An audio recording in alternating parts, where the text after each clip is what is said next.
going to be two ways to do it. One is going to be you moving, and one is going to be us moving. Okay. So let me frame it up and go.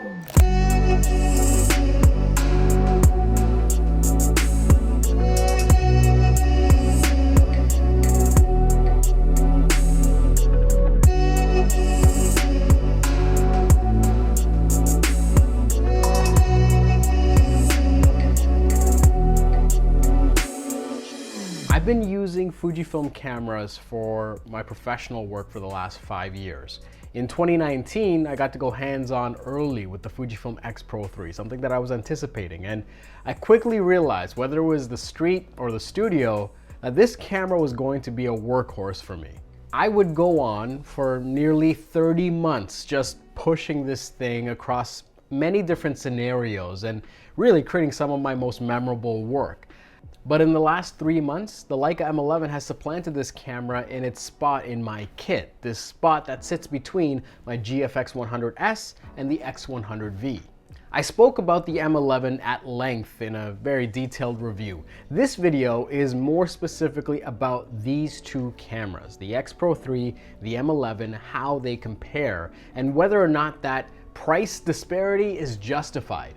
Quite simply, it's just me talking about whether the Leica M11 is worth 5 times more than the X Pro 3.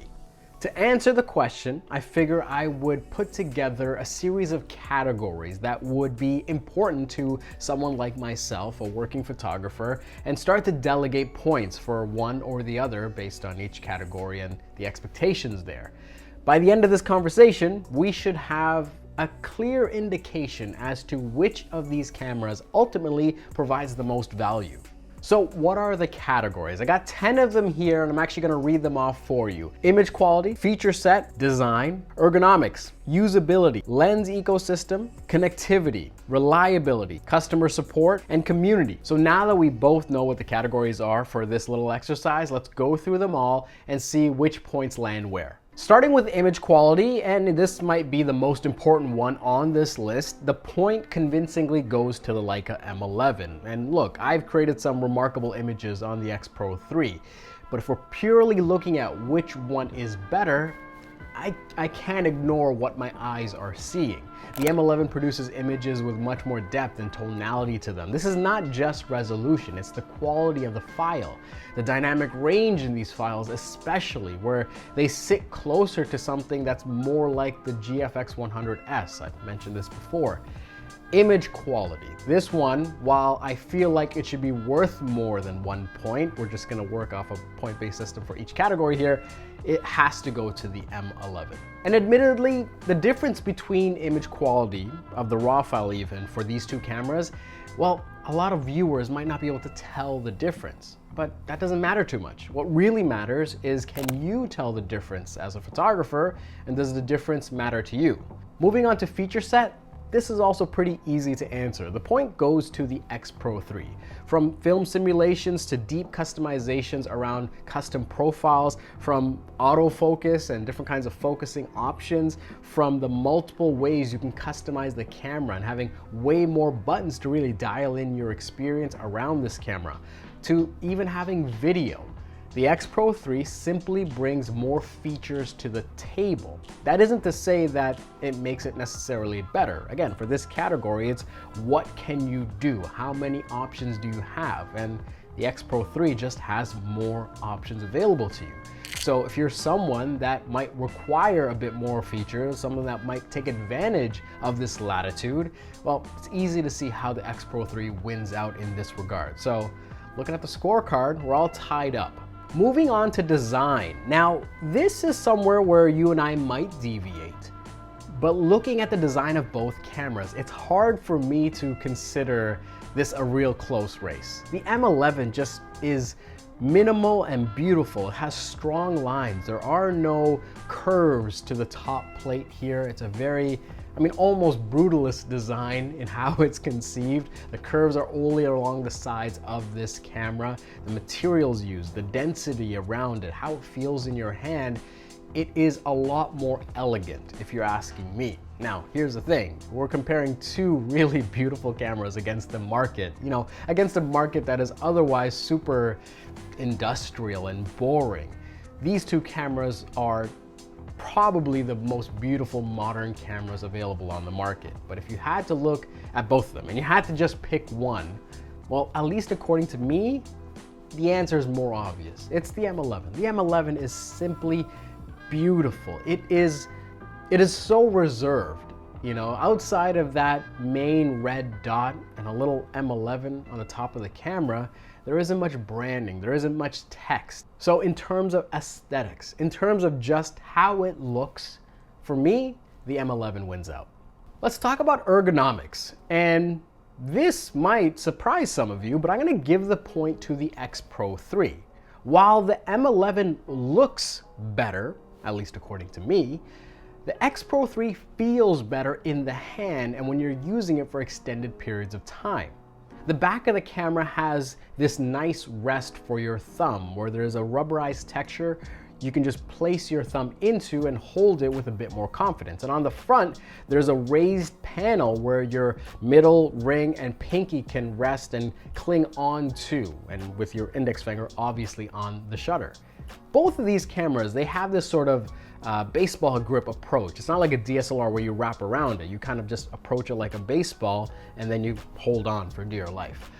Looking at both of them and having them both in the hand, in the studio, in the streets, the X Pro 3, I just feel like you have more confidence when you're holding it in your hand. If there was no strap attached, I'd feel like I'd be able to hold the X Pro 3 more securely than the other. And some Leica users might jump in the comments and say something about this, but I'm telling you, after extended periods of time with both of these cameras, the X Pro 3 clearly wins out in this regard. It feels more comfortable to hold. You can hold it more securely and you can shoot with a bit more confidence. And when you compound this with equivalent lenses in place, the X Pro 3 is also noticeably lighter. The ergonomics here, they favor the X Pro 3. So in terms of ergonomics, I am going to give it to the Fujifilm X Pro 3. And look, you might disagree, but I will say, wait till the end of the video because I want to know all the things you agree and disagree on. So park that thought, let's go to the next category. Usability, what do I mean by this? I think the easiest way to explain this category is that if you're at a party and you're the photographer of your friends or your family, and you're in a group photo and you got to hand your camera over to someone to take the picture, how much confidence do you have that they can capture an in focus, coherent image? So that's sort of the definition. I think the usability is going to go to the X Pro 3. I don't know how many Leica users have that confidence where they can hand a camera over to someone and have them take a competent image. But in my experience, it has not led to the highest of success rates. The learning curve for the X Pro 3 is not as steep. You could probably get up and running a lot faster, have a higher degree of a success rate, and just get results that will keep you shooting. Well, I shouldn't say that. You'll have more success creating images that you're happy with when you start. Now, when all things remaining equal and you put the same amount of reps over time, there might be this sort of point where they meet and maybe even intersect where the M11 exceeds. But that's not what we're talking about here. We're just talking about usability. And when it comes down to usability, according to how I define this category, the X Pro 3 wins out. Next category is lens ecosystem. So how many lenses do you have access to? And if you're asking me, I think the answer is pretty easy for this one. The Leica wins out. You have access with the M mount here to decades and decades of lenses. These unique options as well that can really change the image that you create in the moment. And you compound this with how many third-party vendors on the market are creating M mount lenses as well. You just have way more options and way more unique options. This is something that might also matter to you, but even though it is a lot of options, they're all manual focus options, that's neither here nor there, because we're not talking about quality. We're not talking about what the lenses can do. We're simply looking at the ecosystem. How many do you have available to you? So with that regard, I gotta give the point to the Leica M11. The next category is connectivity. Connectivity. Is it connectivity or connectivity? How easy is it for these modern cameras to connect to your iPad or iPhone to transfer images or even use remote capture features? This is an easy one to answer, especially if you watched my review recently of the M11, you know which way I'm leaning here. It's the Leica. The Leica has a much better app, a cleaner interface on their app, and hasn't failed me yet. In the numerous times I've tried connecting to it, whether it was wired or wireless, it just worked every single time. This experience, I want Fujifilm to emulate. I want them to find the developers, maybe even poach the developers, and make this experience happen on the Fujifilm app. Until that does, well, I gotta give the point to Leica. They just knocked it out of the park with their new Photos app, and if you've used both, you know why this is such an easy conversation to have. So another point for the Leica M11. Looking at reliability, on one side with the X Pro 3, I'm very happy in how it kept up, but on the other side, it makes me question the sort of quality control on these cameras because there isn't a lot of transparency here. Now, if you look at the Leica M11, I've only had it for about 3 months now, and I've pushed it as much as I can. We took it into a blizzard. We took it into a libations-filled evening, if you will. And it hasn't failed me yet, but I just simply don't have enough reps. I haven't, taken this to any exotic locations where the conditions are super dynamic, and can, really make you think about whether this camera can work or not. And let's also add to the fact that none of these cameras are weather sealed, right? Their lenses are not weather sealed. The cameras are not officially given a weather sealing rating. However, I've heard many stories, and I have plenty of friends that have taken M10Rs, M10Ps, M10s into crazy conditions and lived to tell about it, lived to, use these cameras for another day. So with all that in mind, I'm actually going to abstain from this category. Nobody gets the point. I'm not giving out a point here because I don't have enough evidence to tell me that one is clearly better than the other. Customer support, looking at how easy is it to talk to someone at the company, to send your camera in for repair, get your support questions answered. I haven't had a situation where I needed support for my M11, but I try to see what their customer support options are and calling in and what the experience is like and all that kind of stuff. On the Fujifilm side, I've dealt with them several times in several different manners, and they've been exceptional. Looking at, if you were a customer, in most scenarios, which company would give you probably the easiest way to get support, I'm going to give it to Fujifilm for now. I just think that because of their global network, getting in touch with someone, especially someone that speaks your language, getting access to a repairs facility, I think Fujifilm is doing a better job here, but also considering how big of a company they are to provide this kind of support. And also factoring in that the cost of support outside of warranty might also be significantly cheaper, looking at as many people with digital Leicas, what it costs to repair them, to maintain them, and even sending them out for a proper cleaning, lubrication, and adjustment. It seems like when it comes to customer support, you can safely assume that Fujifilm might be doing a better job here just because of how they're set up. You might disagree with me. There might be some Leica users that disagree with me and have some compelling stories. So if you do, let me know in the comments below. The last category on this list is community. And this isn't so much about the cameras as it is really about the brands themselves. And when I'm looking at this category, I'm pulling from my marketing and consulting experience, and I'm looking at what do they bring to the table. And beyond sort of the YouTuber influencer strategy where they'll take a couple of cameras, give it to these personalities and tell them to do a review anytime a new product comes out, yeah, they're pretty similar there. Outside of that, they're pretty different. And I look to Leica, where when you look at what they prioritize in terms of photography, what imaging they share, the ambassadors they choose and support, and also how they support them. The sort of fundamental belief that photography matters, that they aren't afraid to be political, they aren't afraid to take a stance.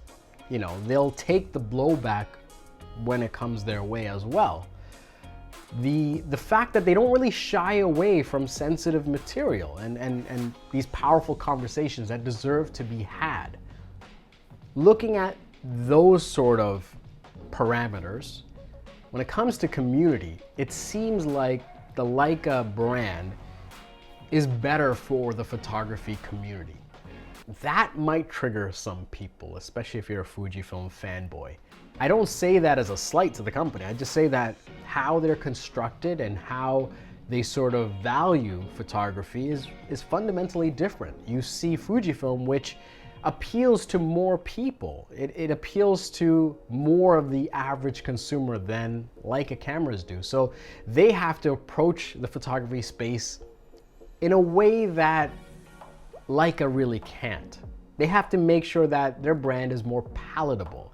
And look, I have benefited from my relationship with Fujifilm and indirectly working with them and them really supporting a lot of the work that I do.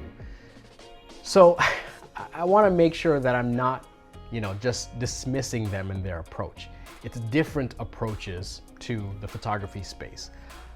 From where I'm sitting and the photography that I value, the journey that I'm on, and the journey of the peers and mentors that I sort of respect and even look up to, it seems like Leica cares and approaches the photography space and the community with a bit more intention than Fujifilm can. It's not to say that they don't want to, because even in my conversations with a few people at the company, they want to. They would love to be more intentional, but it's hard to do that when you're a company that size, and especially when there is so much going on and so much product, strategy, marketing, resources that need to be allocated and dealt with. You just can't specialize as much as you'd want to. So again, that's just sort of what I see as, a photographer and someone with a marketing background. On the sidelines, it just seems like Leica earns the point here. With respect to the photography community, yeah, I gotta give it to Leica.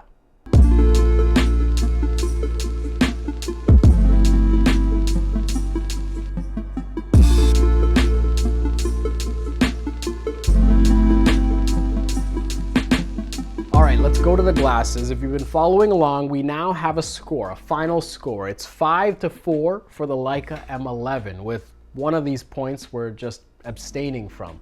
So at a glance, it looks like the M11 is better, but not significantly better.